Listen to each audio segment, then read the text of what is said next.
नमस्कार दोस्तों, बहुत बहुत स्वागत है आपका भोर की बात में। मैं हूं अनूप श्रीवास्तव। आप देख रहे हैं यूट्यूब चैनल यूपी न्यूज़ 9 और Facebook page UP news 9 India. साथ ही साथ इंस्टाग्राम के दर्शकों को भी मेरा प्रणाम है। तो जो लोग मुझसे जुड़ चुके हैं उनको मेरा नमस्कार है। दिवाली की शुभकामनाएं, अग्रिम शुभकामनाएं, धनतेरस की बहुत बहुत बधाई। उम्मीद है कि धनतेरस पर्व आपका अच्छा बीता होगा। तो अगले आधे घंटे तक मैं यानी अनूप श्रीवास्तव आपसे जुड़ा रहूँगा, आपसे कुछ कुछ बातें करता रहूँगा, तीज की, त्यौहार की, थोड़ी राजनीति की, थोड़ी खेल की। तो बने रहिए हमारे साथ और हमारे चैनल को लाइक करना, सब्सक्राइब करना और फॉलो करना बिल्कुल मत भूलें। तो शुरू करते हैं आज की एक अच्छी खबर से, अपने योगी जी की खबर से। अपने योगी जी ने जो है 1.75 करोड़ यानी 175 लाख लोगों को फ्री सिलेंडर बांट दिया है अब की दिवाली में। हम लोगों को नहीं दिया, वोट तो हमने भी दिया था। तो क्या कहा योगी जी ने बांटते समय सिलेंडर, ये भी सुन लीजिए कि 2014 के पहले 25-30 हज़ार रुपये खर्च करने पर भी रसोई गैस का कनेक्शन नहीं मिल पाता था। मिल भी गया तो रिफिल कराने की समस्या रहती थी। त्यौहार या किसी आयोजन के दिन गैस खत्म हो गई तो आफत आ जाती थी। घर का पुरुष अगर बाहर गैस भरवाने गया तो अफरा तफरी के कारण लाठी खाता था लाइन में। बात तो सही है, बचपन में तो हम लोग भी लाइन लगाए हैं। और खाली सिलेंडर के साथ लौटा तो घर पर उसका बेलन इंतजार कर रही थी। हमारा माता जी इंतजार करती थी कब लेके आएगा सिलेंडर। तो लेकिन अब कहीं रिफिलिंग के लिए लाइन नहीं लगानी पड़ती। ये बातें सीएम योगी आदित्यनाथ ने शुक्रवार को लोक भवन में कही। उन्होंने पीएम उज्ज्वला योजना के लाभार्थियों को निःशुल्क रसोई गैस सिलेंडर रिफिल वितरण अभियान की शुरुआत की। उन्होंने कुछ लाभार्थियों को प्रतीकात्मक तौर पर चेक भी सौंपे। सीएम साहब ने कहा कि रसोई गैस जैसी बुनियादी चीज तक गरीब, वंचित और कमजोरों को उपलब्ध नहीं थी। पीएम नरेंद्र मोदी ने यूपी के बलिया से ही उज्ज्वला योजना का आगाज किया था। आज यूपी में 1.75 करोड़ यानी 175 लाख परिवार इसका लाभ ले रहे हैं। यह महज रसोई गैस कनेक्शन नहीं है बल्कि स्वस्थ ईंधन और कई बीमारियों से बचाव के लिए प्रधानमंत्री नरेंद्र मोदी की तरफ से उपहार है। अरे साल में का उपहार हम लोगों को भी दे दिया करिए भाई। चलिए, अब उपहार से याद आया कि कल धनतेरस था, आज भी धनतेरस है 1:45 बजे तक। तो अगर आपने मान लीजिए कुछ छूट गया है, लक्ष्मी गणेश नहीं खरीदा है या कुछ और सामान मान लीजिए खील बतासा नहीं खरीदा है, या मान लीजिए छुट्टी नहीं थी, आपके घर का मुखिया या घर के लोग जो है बाहर थे, मान लीजिए आज सुबह पहुँचे हों, तो कोई चिंता की बात नहीं है। आज भी आप खरीद सकते हैं। 1:45 तक जो है आज लिखा है इसमें कि धनतेरस पे खूब हुई धन वर्षा। आज भी 2 बजे तक मुहूर्त। तो आराम से जाइए, खरीदिए, कोई दिक्कत नहीं है। अब देखिए एक बिक्री कितनी हुई, लखनऊ की बात बता रहा हूँ मैं आपको। 2300 करोड़ की जो है धन वर्षा हुई है, इसमें लिखा है। यही इस अखबार का आकलन है। अब ज़रा जागरण का देख लेते हैं कि जागरण कितना आकलन किया है। इसका आकलन थोड़ा ज़्यादा सटीक रहता है। इसके रिपोर्टर ऊपर है, इसमें 50,000 करोड़ लिखा है भैया, उसमें तो 2500 2300 करोड़ लिखा है, 2300 करोड़। अब इसमें लिखा है 50,000 करोड़ रुपए के कारोबार का अनुमान है धनतेरस पे। अब देखिए इसका बंटवारा कैसे हुआ, किस किस सेक्टर में कितना कितना बिका है। तो इसमें लिखा है, देखिए 960 करोड़, जो नवभारत टाइम्स की रिपोर्ट है उसके हिसाब से 960 करोड़ रुपए ऑटोमोबाइल यानी गाड़ी और दोपहिया वाहन पे लोग खरीदे हैं। तो और 520 करोड़ रुपए का सोने चांदी का गहना खरीदा गया है, समझ गए। 170 करोड़ का बर्तन और क्रॉकरी खरीदा गया है। 135 करोड़ रुपए का कपड़ा खरीदा गया है। 110 करोड़ का होम अप्लायंसेज जैसे फ्रिज है, वॉशिंग मशीन है, टीवी है, फलाना है, ठिकाना है, इलेक्ट्रॉनिक आइटम, ये 110 करोड़ का खरीदा गया है। 125 करोड़ का पटाखा भी खरीदा गया है, माने फूटेगा पटाखा। मोबाइल जो है, मोबाइल फ़ोन 80 करोड़ का खरीदा गया है। 200 करोड़ रुपए के इलेक्ट्रॉनिक उत्पाद खरीदे गए हैं, यानी टीवी और वो सब। और 110 करोड़ जो होम अप्लायंसेज है, इसमें वॉशिंग मशीन होगा मेरे ख्याल से, और किचन के आइटम जो होंगे, मिक्सी वगैरह, ये सब। तो इतनी खरीदारी हुई है। 1 बजे तक सन्नाटा था बाज़ार में, लेकिन 3 बजे से बाज़ार में जो रौनक शुरू हुई वो रात को 11-12 बजे तक चलती रही। 2300 करोड़ रुपए का कारोबार हुआ। सबसे अधिक 960 करोड़ रुपए का व्यापार ऑटोमोबाइल सेक्टर। लोगों ने 520 करोड़ का सोना चांदी खरीदा। धनतेरस ने इस बार 2 दिन है, ऐसे में शनिवार को भी लोग दोपहर 2 बजे तक खरीदारी कर सकेंगे। 2 दिन का धनतेरस होने के कारण कारोबारी काफ़ी उत्साहित है। तो कहाँ कहाँ बिक्री हुई ये भी लिखा है इसमें। अमीनाबाद चौक, गोमती नगर, कपूरथला, आलमबाग, इंदिरा नगर, पत्रकारपुरम सहित लखनऊ के अधिकांश बाजारों में दोपहर 1 बजे तक सन्नाटा रहा, लेकिन 3 बजे से बाजार में तेजी आ गई और देर रात तक बाजार गुलजार रहा। तो बर्तन में जो है वो तांबे और नॉन स्टिक के बर्तन काफ़ी बिके हैं और उम्मीद है कि आज भी कुछ बिकेंगे। 180 करोड़ रुपए के बर्तन बिके हैं। तांबे और फूल के बर्तनों के प्रति लोगों का खास रुझान देखा गया। नॉन स्टिक बर्तनों के प्रति भी लोगों का रुझान कायम है। फूल का बर्तन पता नहीं हमारे में से बहुत लोगों ने नहीं देखा होगा, जो पुराने लोग हैं वही देखे होंगे। फूल का लोटा हुआ करता था, फूल का गिलास हुआ करता था हमारे बचपन में। हांडा भी हुआ करता था, हांडा, जिसमें मेरी दादी जो है वो चावल बनाती थी, कुछ रखा भी जाता था उसमें। मिर्ज़ापुर में मिलता है। अगर उत्तर प्रदेश की बात करें तो मिर्ज़ापुर का जो है बसनही बाज़ार बर्तन का बाज़ार ही है, बसनही उसका नाम ही है। तो बसनही बाज़ार में जो है आप फूल के बर्तन ले सकते हैं। मुरादाबाद में ले सकते हैं, हालांकि पीतल के लिए ज़्यादा प्रसिद्ध है वो। तो अब इसमें आते हैं जागरण पे। जागरण में अर्थ जागरण जो पेज है, इसमें लिखा है कि धनतेरस पर 50,000 करोड़ रुपए के कारोबार का अनुमान है। ऑटोमोबाइल, कंज्यूमर गुड्स और अप्लायंस निर्माता कंपनियों ने बिक्री में 2.5 अंक वृद्धि रहने की उम्मीद जताई है। ऑटोमोबाइल, कंज्यूमर गुड्स और अप्लायंसेज निर्माता कंपनियों ने धनतेरस के शुभ अवसर पर शुक्रवार को बिक्री में पिछले साल के मुकाबले 2.5 अंकों में वृद्धि रहने की उम्मीद जताई है। यानी अगर पिछले साल 100 करोड़ बिका है तो इस साल 110 या 120 करोड़ बिका है। माने 10% से लेकर 20%, 25% तक की बढ़ोतरी हो सकती है। असली आंकड़ा तो कल आपको पता चलेगा। तो नॉट बैड।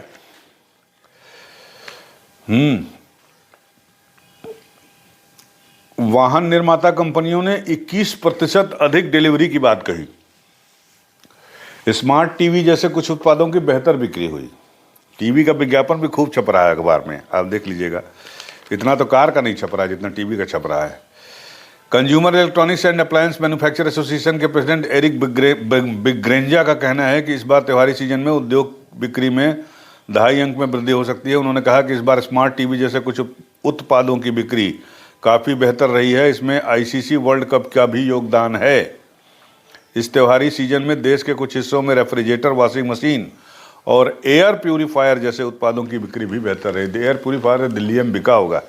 दिल्ली, नोएडा, गाजियाबाद, गुड़गांव आसपास में वहीं तो फैला है स्मॉग। वो तो कल बारिश हो गई तो थोड़ा हो गया बढ़िया, मौसम बढ़िया हो गया। ऑड इवन वाला जो सिस्टम था उसको भी कैंसिल हो गया, जो 14 तारीख से 13 तारीख से लागू होने वाला था, 13 से 20। डांट भी खाए हैं सुप्रीम कोर्ट में दिल्ली सरकार के लोग पराली जलाने के लिए पंजाब में। तो चलिए आते हैं धनतेरस पे आते हैं। मारुति सुजुकी के वरिष्ठ कार्यकारी निदेशक शशांक श्रीवास्तव का कहना है कि पिछले साल के मुकाबले इस साल धनतेरस पर यात्री वाहन उद्योग को 21% अधिक डिलीवरी होने की उम्मीद है। श्रीवास्तव जी का कहना है कि इस धनतेरस पर हमने डिलीवरी में तेजी देखी है। धनतेरस से लेकर भाई दूज तक 3 दिनों में 55 से 57 हजार वाहनों की डिलीवरी का अनुमान है। माने जितना माल पड़ा होगा सब निकल जाएगा इस बार। पिछले साल वाहन उद्योग ने इस अवधि में करीब 45,000 वाहन डिलीवर किए थे। तो देखा आपने, 10,000 गाड़ियां जो है ज़्यादा इस बार आपको बिकी हैं। और सोने की बिक्री कितनी हुई ये भी देख लीजिए इसमें। सोने की बिक्री 30 टन से ज़्यादा रहने की उम्मीद है। मूल्य में नरमी के चलते इस बार धनतेरस पर सोने की बिक्री में मात्रा के लिहाज से 20% रहने की उम्मीद है। All India Gem and Jewellery Domestic Council के निदेशक दिनेश जैन का कहना है कि सामान्यतः धनतेरस पर 20-30 टन सोने की बिक्री होती है, लेकिन इस बार पूरे देश में 30 टन से ज़्यादा सोने की बिक्री होने की उम्मीद है। शुक्रवार को दिल्ली में सोने का भाव 61,200 रुपये प्रति 10 ग्राम था। पिछले साल दिवाली में ये 53,000 रुपये था। इस बार 61,000 रुपये है। तो सोने का रिटर्न भी अच्छा है। एक लेकिन इसमें गड़बड़ खबर ये भी छपी है कि पहली छमाही में जो देश का औद्योगिक उत्पादन है वो घट गया है। पढ़ देता हूँ 4 लाइन आपके लिए। चालू वित्त वर्ष में 2023-24 की पहली छमाही में औद्योगिक उत्पादन में कमी रही है। राष्ट्रीय सांख्यिकी कार्यालय NSO की ओर से शुक्रवार को जारी डाटा के अनुसार अप्रैल सितंबर 2023 के दौरान औद्योगिक उत्पादन की वृद्धि दर 6% रही है। अप्रैल सितंबर 2022 के दौरान ये दर 7.1% थी। मतलब पिछले साल अप्रैल से सितंबर तक जो औद्योगिक उत्पादन की दर थी वो 7.1% थी 2022 में, और इस बार 2023 में अप्रैल से सितंबर तक की उत्पादन दर जो है वो 6% है, यानी 1% कम है उत्पादन। और गाड़ियाँ खूब बिक गई हैं, तो जो पहले गाड़ी रही होगी सब बेच दिए होंगे। चलिए आगे बढ़ते हैं, धनतेरस की ही बात करते हैं। देखिए धनतेरस पे और निकला है, इसमें 2000 करोड़ का कारोबार हो गया लखनऊ में। 2000 करोड़ के पार। जो 50,000 का आंकड़ा था वो देश का बता रहे थे, नई दिल्ली का से डेडलाइन से खबर थी, और यहाँ पर ये 2000 करोड़ के पार बता रहे हैं। नवार टाइम्स ने भी आपको 2300 करोड़ रुपए बताया है। अब इसमें देखिए निकला है कौन सा माल कितना बिका लखनऊ में। 42 किलोग्राम सोना और 620 किलोग्राम चांदी बिक्री हुई। 42 किलोग्राम सोना बिक गया, शोरूम खाली हो गए। 150 करोड़ से अधिक के कपड़ों की खरीदारी हुई इसके मुताबिक, और नवारे टाइम्स के मुताबिक 115 करोड़। 450 से अधिक वाहनों की बिक्री भी हो गई। ये तो गलत लिखा है इसमें, ये रजिस्टर्ड वाहन की संख्या है जो जिनका वो आरसी जारी हुई है। अब देखिए कितना व्यापार कितने रुपए में किस क्षेत्र में कितना हुआ है, ये भी लिखा हुआ है इसमें। ऑटोमोबाइल 200 से 210 करोड़, रियल एस्टेट 300 से 310 करोड़। रियल एस्टेट तो उसमें नहीं लिखा था, इसमें लिखा है। आभूषण 200 से 250 करोड़, इलेक्ट्रॉनिक 200 से 250 करोड़, फर्नीचर 75 से 100 करोड़, मिठाई ड्राई फ्रूट्स 200 से 260 करोड़, मिठाई और ड्राई फ्रूट्स। कपड़ा 130 से 150 करोड़, रेडीमेड 120 से 150 करोड़, रेडीमेड कपड़े मतलब। बर्तन 120 से 150 करोड़, मोबाइल और लैपटॉप 50 से 60 करोड़, इसमें कम लिखा है, उसमें 80 करोड़ लिखा हुआ था। पटाखा जो है इसमें 30 से 40 करोड़ रुपया। मुझे लगता है ये संख्या ज़्यादा सही है। वो जो 100 करोड़ और 120 करोड़ लिखा है पटाखे का, वो मुझे लगता है कि थोड़ा ज़्यादा है। सजावट, पूजन और लाइट के जो सामान थे वो 100 से 125 करोड़ रुपए के बिके हैं। झालर, लाइट, पाइप 50 से 60 करोड़ का। इस बार खास बात यह है कि इंडियन झालर और इंडियन पाइप्स जो है वो भी बिके हैं काफ़ी। लोग पूछ के ले रहे हैं। मार्केट में कल मैं था तो लोग पूछ रहे थे भैया चाइनीज़ तो नहीं है, तो अगर वो कह देता था चाइनीज़ है तो दुकानदार भी अलग अलग रखे हैं। चाइनीज़ माल अलग रखे हैं, इंडियन माल अलग रखे हैं। कहीं कहीं पे चाइनीज़ माल जो है थोड़ा सस्ता है, लेकिन ऑलमोस्ट अगर आप 2, 4, 5, 6 दुकान घूमेंगे तो आपको इंडियन माल भी जो है वो चाइनीज़ के माल के दाम के बराबर मिल जाएगा। और खील, चूड़ा और दिया, ये सब जो पूजन सामग्री जो मतलब दिवाली के लिए ज़रूरी होती है, उसका 25 से 30 करोड़ रुपए का कारोबार हुआ है। तो ये है आपका धनतेरस का बाजार। ये देखिए बड़ी बड़ी गणेश जी, लक्ष्मी जी का फोटो छपा है अखबार में। तो एक बार फिर से मैं दोहरा देता हूँ, अगर आपने नहीं खरीदा है अभी कुछ, मान लीजिए तो आधा खरीदा है आधा नहीं खरीदा है, तो आज जाके आप खरीद सकते हैं। 2 बजे तक जो है वो बना रहेगा। तो ये है धनतेरस का हिसाब किताब। और इसके बाद जो है एक छोटी सी खबर और है, इम्पॉर्टेंट है। ज्योति मौर्य का केस आपको पता होगा। ज्योति मौर्य जिनको के पति ने उनके ऊपर बेवफाई का आरोप लगाया था, एसडीएम थी उस समय, वो एसडीएम पूछेस बनी थी। और उसने उनके ऊपर न सिर्फ बेवफाई का आरोप लगाया था बल्कि भ्रष्टाचार का भी आरोप लगाया था और कहा था कि इनके जो नए दोस्त हैं होमगार्ड कमांडेंट मनीष दुबे जो है वो उनके साथ वो उनकी दोस्ती हो गई तो हमको जो है छोड़ रही हैं, ऐसे कुछ बात कही थी उन्होंने, आरोप लगाए थे। भ्रष्टाचार के भी आरोप लगाए थे ज्योति मौर्या पर। तो ज्योति मौर्या पर भ्रष्टाचार के आरोप तो साबित नहीं हुए, लेकिन ये कमांडेंट जो होमगार्ड थे इनकी जांच हो रही थी, तो उसकी जांच रिपोर्ट आ गई है। और मंत्री जो हैं, कमांडेंट मंत्री जो है होमगार्ड मंत्री, तो उन्होंने जो है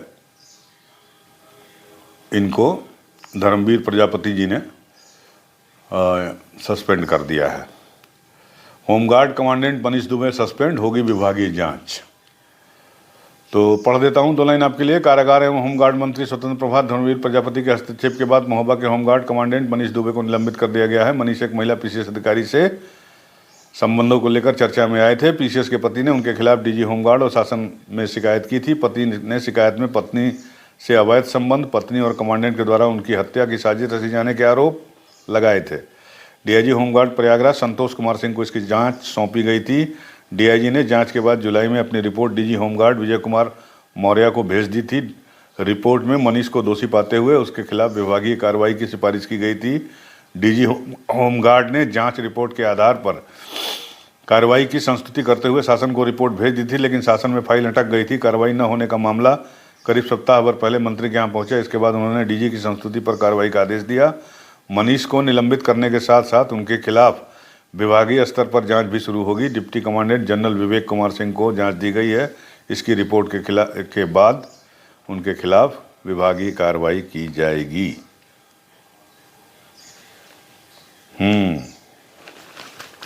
तो बड़ा चर्चित मामला था ये जब आया था सोशल मीडिया पर। तो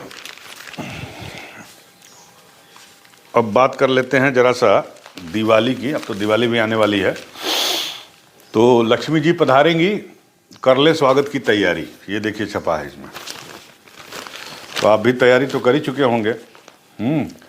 तो इसमें एक चीज़ लिखा है, वो राशि से जुड़ी है, राशिफल से जुड़ी है, कि वृश्चिक राशि वाले लोग जो हैं उनको बड़ा फ़ायदा होने जा रहा है 12 तारीख के बाद से ही, कि उनको भी धनलक्ष्मी वर्ष 12 नवंबर 2023 से आरंभ से ही राहत मिलने लगी। दिसंबर 2023 तक के अंत तक मंगल अपनी मार्गी राशि वृश्चिक धनु में संचार करेगा, जो राजनीतिक, सरकारी सेवा और प्राइवेट सेक्टर में काम करने वालों की अच्छी आमदनी का भरोसा देगा। जनवरी 2024 के आरंभ से फरवरी अंत तक कुछ निर्मूल विवाद और अकारण शत्रु भी इस साल उठ खड़े होंगे, परंतु मार्च से लेकर अप्रैल तक किसी भी तरह उन सब का निपटारा जो हो जाएगा।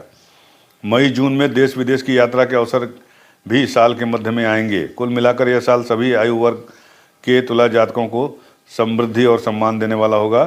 धन संपत्ति और अच्छी आर्थिक स्थिति का वरदान भी मिलेगा।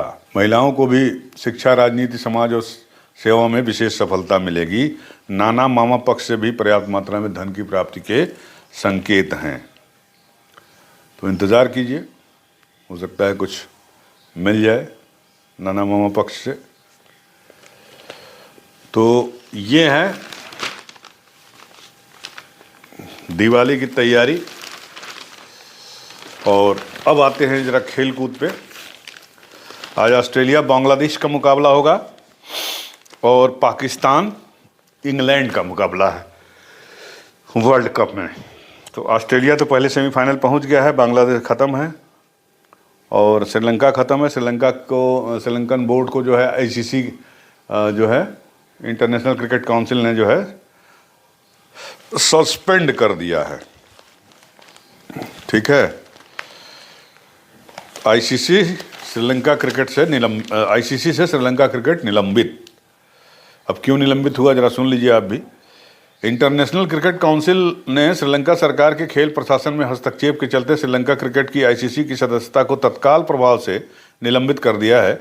आईसीसी बोर्ड ने शुक्रवार को बैठक में निर्णय लिया कि श्रीलंका क्रिकेट के एक सदस्य के रूप में अपने दायित्वों का गंभीर उल्लंघन कर रहा है। उसे यह सुनिश्चित करने की ज़रूरत है कि श्रीलंका में क्रिकेट के गवर्नेंस, रेगुलेशन या एडमिनिस्ट्रेशन में कोई सरकारी हस्तक्षेप नहीं है। आईसीसी ने बताया कि निलंबन की शर्तों पर आईसीसी बोर्ड उचित समय पर फैसला करेगा। श्रीलंका की संसद ने श्रीलंका क्रिकेट के पदाधिकारियों को हटाने के लिए सर्वसम्मति से एक संयुक्त प्रस्ताव पारित किया है, जिनके सांसदों ने भ्रष्ट होने का दावा किया है। सरकार और विपक्ष ने बिना वोट के एमएलसी अध्यक्ष सहित भ्रष्ट पदाधिकारियों को हटाने के प्रस्ताव को पारित करने के लिए हाथ मिला लिया है। तो ये है, श्रीलंका की स्थिति जो है थोड़ी गड़बड़ है इस समय। उम्मीद करता हूँ कि ठीक हो जाएगी। एक समय बड़ी बढ़िया टीम मानी जाती थी। अर्जुन रणतुंगे जब कप्तान हुआ करते थे, सनत जयसूर्या जब पारी शुरू करते थे। अब हमारे दूसरे पड़ोसी देश पाकिस्तान पे आइए। आज उनका बेचारे का मैच है उससे, इंग्लैंड से। तो अब सेमीफाइनल जाने के लिए उनको कोई चमत्कार है जो है वो कुछ हो सकता है, मिरेकल हो जाए तभी वो सेमीफाइनल पहुंच सकते हैं। पाकिस्तान को इस वर्ल्ड कप के सेमीफाइनल में एंट्री लेने के लिए आज इंग्लैंड के ऊपर एक लगभग नामुमकिन से अंतर के साथ चमत्कारिक जीत दर्ज करनी होगी और नॉकआउट की दौड़ से बाहर हो चुकी गत चैंपियन इंग्लैंड की टीम की नज़रें इस मैच को जीतकर चैंपियंस ट्रॉफी के लिए क्वालिफाई करने पर टिकी होंगी। गुरुवार को श्रीलंका को 5 विकेट से शिकस्त देने के बाद नंबर 4 पर काबिज न्यूजीलैंड का रन रेट भी काफ़ी बेहतर हो गया है, जिससे पाकिस्तान की सेमीफाइनल में प्रवेश की उम्मीदों पर लगभग पानी फिर गया है। इस बीच इंग्लैंड के ओपनर डेविड मलान ने संकेत दिए हैं कि पाकिस्तान के खिलाफ आज होने वाला वर्ल्ड कप मैच उनका आखिरी वनडे होगा। अब सुनिए आगे रन रेट का क्या खेल है। साल 1992 की चैंपियन पाकिस्तान को अब असंभव के अंतर से इंग्लैंड को हराना होगा। न्यूजीलैंड का रन रेट इस समय, न्यूजीलैंड जो ऑलरेडी पहुंच चुकी है सेमीफाइनल, उसका प्लस 0.743 रन रेट है और पाकिस्तान का प्लस 0.036 है। बाबर आजम की टीम को पहले बल्लेबाजी करने पर करीब 287 रन से जीतना होगा और लक्ष्य का पीछा करते हुए 284 गेंद बाकी रहते जीत दर्ज करनी होगी, जो कि नामुमकिन सा है। उधर इंग्लैंड सेमीफाइनल की दौड़ से बाहर हो चुका है, लेकिन उसका लक्ष्य शीर्ष 8 में रहकर 2025 चैंपियंस ट्रॉफी के लिए क्वालिफाई करना है। इसके लिए बांग्लादेश, श्रीलंका, नीदरलैंड और इंग्लैंड में चौतरफा मुकाबला है 8वें नंबर पर रहने के लिए। आखिरी मैच में नीदरलैंड को 160 रन से हराकर इंग्लैंड ने अपना खोया हुआ आत्मविश्वास हासिल कर लिया है। तो ईडन गार्डन्स पे ये मैच होगा। तो पाकिस्तान और इंग्लैंड की अगर हम बात करें तो आमने सामने अब तक इन लोगों ने 91 मैच खेले हैं वनडे के, और इस जो इंग्लैंड जो है 56 मैच जीता है, पाकिस्तान 32 जीता है। 3 मैच ऐसे रहे हैं जिसका कोई रिजल्ट नहीं निकला है। तो ईडन गार्डन्स पर पिछले 5 वनडे इंटरनेशनल में 3 में पहले बैटिंग करने वाली टीम ने जीत दर्ज की है। टॉस जीतने वाली टीम यहां पहले बल्लेबाजी करना चाहेगी। मैच के दौरान बारिश के आसार बेहद कम है। तापमान 32 डिग्री के आसपास रहेगा। यहां पहली पारी का औसत स्कोर 245 रन रहा है। इस ग्राउंड पर सबसे बड़े लक्ष्य का पीछा करते हुए जीत का रिकॉर्ड भारत के नाम है, जब उसने 2009 में श्रीलंका के खिलाफ 316 रन बना लिए थे। पाकिस्तान के सामने सेमीफाइनल पहुंचने के लिए एक ऐसी जीत का टारगेट है जो क्रिकेट इतिहास में पहले कभी हासिल नहीं हुआ। एक सूरत में पाकिस्तान की बात बन सकती है कि वह पहले बैटिंग करते हुए 400 रन बनाए और इंग्लैंड को 112 रन पे रोक दे। अगर वह 450 रन बनाते हुए इंग्लैंड को 162 रन पे समेट दे तो भी उसका रन रेट न्यूजीलैंड से बेहतर हो जाएगा। ग्लेन मैक्सवेल की हालिया बेमिसाल पारी से प्रेरणा लेकर पाकिस्तान के बैटर और फिर बाद में बॉलर अगर कोई ऐतिहासिक प्रदर्शन कर डालें तो उनका सपना सफल हो सकता है। चलिए, ऑल द बेस्ट पाकिस्तान को। अब प्लेइंग 11 कौन कौन सी है पाकिस्तान की है? अब्दुल्ला शफीक, फ़खर जमा, बाबर आजम, मोहम्मद रिजवान, सऊद शकील, इफ्तिखार अहमद, आगा सलमान, हसन अली, शाहीन शाह अफरीदी, मोहम्मद वसीम जूनियर, हारिस रऊफ़। हारिस रऊफ़ बढ़िया बॉलिंग करते हैं। इंग्लैंड में है जॉनी बेयरस्टो, डेविड मलान जो संभवतः आज अपना आखिरी मैच खेलेंगे अपने कैरियर का, जो रूट कप्तान, ये जो रूट है अच्छे बैट्समैन हैं, Ben Stokes, Harry Brook, Jos Buttler कप्तान और विकेटकीपर हैं, Moeen Ali, Chris Woakes, David Willey, Atkinson, Adil Rashid. 2 बजे से शुरू होगा ये मैच। स्टार स्पोर्ट्स पे आपको पता है कि आएगा और डिज्नी हॉट स्टार पे। तो जो लोग पाकिस्तान समर्थक हैं वो पाकिस्तान की जीत की कामना करें, हैप्पी दिवाली करें, और जो लोग इंग्लैंड की जीत के समर्थक हैं वो इंग्लैंड की जीत का वो करें। तो देखिए क्या होता है, पाकिस्तान चमत्कार कर पाता है या नहीं कर पाता है। जो भी होगा आपके सामने होगा। अभी टीम का जो है चार्ट पढ़ देता हूँ आपको, जो पॉइंट टेबल है। इंडिया 8 मैच खेला है, 8 जीता है, 16 पॉइंट है। नेट रन रेट इनका है 2.456। साउथ अफ्रीका 9 मैच खेले हैं, 7 जीते हैं, 2 हारे हैं, 14 अंक हैं, 1.261 इनका रन रेट है। ऑस्ट्रेलिया 8 मैच खेली है, 6 जीती है, 2 हारी है, 12 उसके पॉइंट हैं और रन रेट उसका 0.861 है। न्यूजीलैंड 9 मैच खेली है, 5 जीती है, 4 हारी है, 10 पॉइंट है, 0.743 है।